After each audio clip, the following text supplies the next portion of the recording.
Lander had frequently been at that courthouse to offer help to immigrants, to observe the proceedings, to make sure due process was being followed.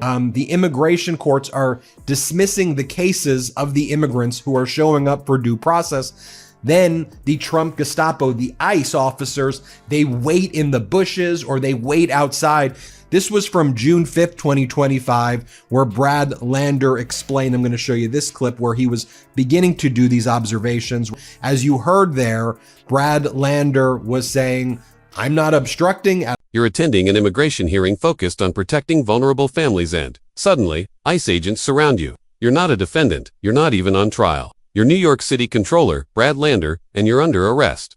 Yes, that actually happened. In this video, we'll walk you through the surreal chain of events, what triggered the confrontation, what Lander said that turned heads, and why he refused to back down even with ICE agents in his face. But first, a quick favor. If you're finding value in this content, please hit that like button and subscribe. Over 98% of viewers watch without subscribing. It costs you nothing, but it helps us keep bringing you stories like this. Subscribed. Awesome. Now, back to the chaos.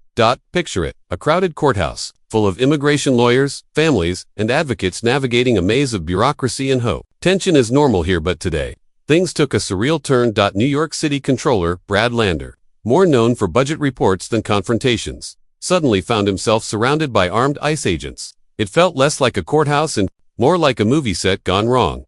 People were shouting. Cameras rushed in. Lander stood at the center, visibly stunned but composed, demanding answers. What was happening? The chaos unfolded at Manhattan's immigration courthouse, a place usually humming with quiet anxiety. But this wasn't quiet.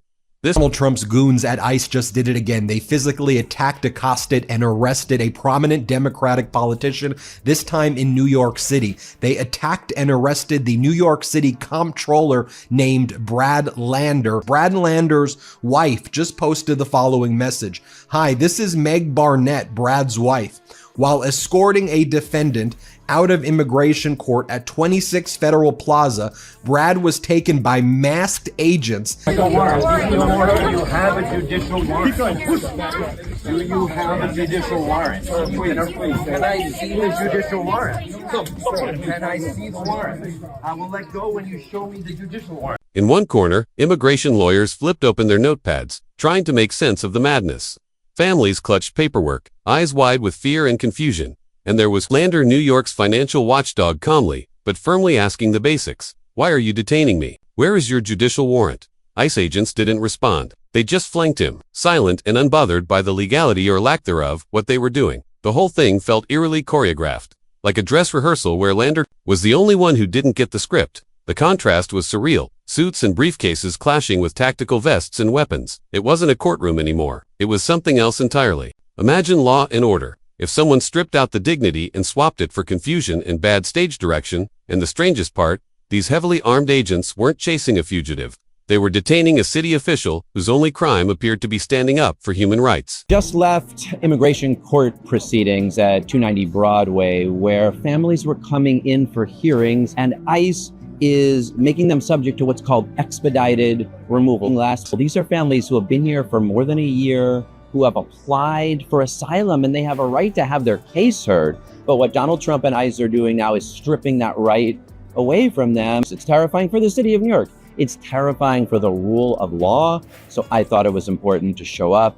And Brad Lander wasn't some random bystander who wandered into the wrong courtroom. He was there on purpose, doing what he's done for years, standing up for New York's immigrant communities. On this particular day, that meant being present, as a vocal witness, helping ensure undocumented immigrants weren't harassed or quietly swept away before they had a chance to walk out of court. His concern, ICE's long-standing reputation for treating courthouses like traps, waiting just outside the exits like bouncers with badges. As outrageous as it sounds, Lander showed up anyway. Here's the kicker. Lander is a U.S. citizen, a public official. Legally, ICE had no grounds to detain him. He wasn't breaking any rules. And that's exactly what made the arrest so disturbing. Imagine walking into a place meant to represent justice only, to be cuffed and dragged out for asking a basic legal question. Where's your warrant? That's not obstruction. That's not interference. That's due process. But what Lander got instead was intimidating silence. This isn't just about Brad. The fallout came fast. Lander's wife, Meg Barnett, didn't hesitate. She showed up outside the courthouse with a message. This isn't just an abuse of Brad's rights. This is an abuse of everyone's rights. She was right. This wasn't just bad optics. It was authoritarian behavior, plain and simple. And the irony, it happened in a courthouse, the one place you'd expect the rule of law to matter, to the immigrant families watching. It sent a chilling message. If this can happen to a U.S. official, what chance do you have? Why was Lander there at all? Because he's been doing this work for years.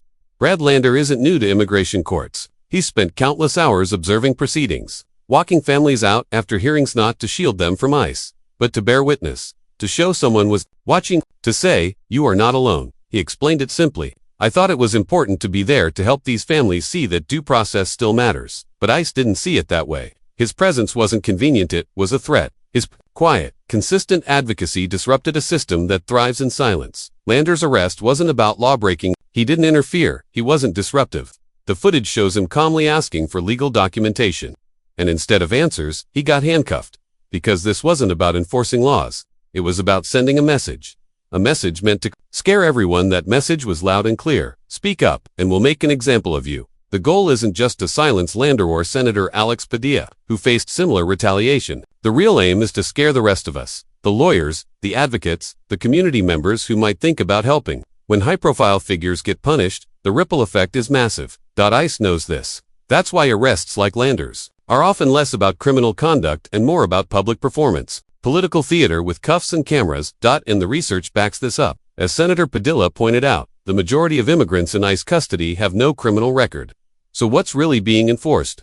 This is bigger than one arrest. This is about control, not justice. The scary part. This happened with cameras rolling. Reporters were there. People were watching. So imagine what's going on when no one's around. Immigrants already live with that fear. Now, the message is reaching everyone else. If you dissent, if you ask questions, you're next. And the tactics are deliberate. Advocacy is being reframed as obstruction. Compassion is painted as defiance. Public service becomes a threat. To keep people quiet, that's not law enforcement. That's power flexing in plain sight. What happens in the shadows? Senator Padilla put it best. If this can happen in front of cameras, imagine what's happening where no one is watching. Brad Lander's arrest is more than a headline, it's a warning. Not just for politicians, but for anyone who believes in due process, civil rights, or democracy itself. Because when a public official can be arrested in a courthouse, just for asking the right questions, what happens when no one's left to ask them? This isn't just about immigration anymore. About how far unchecked authority will go when it thinks no one's paying attention.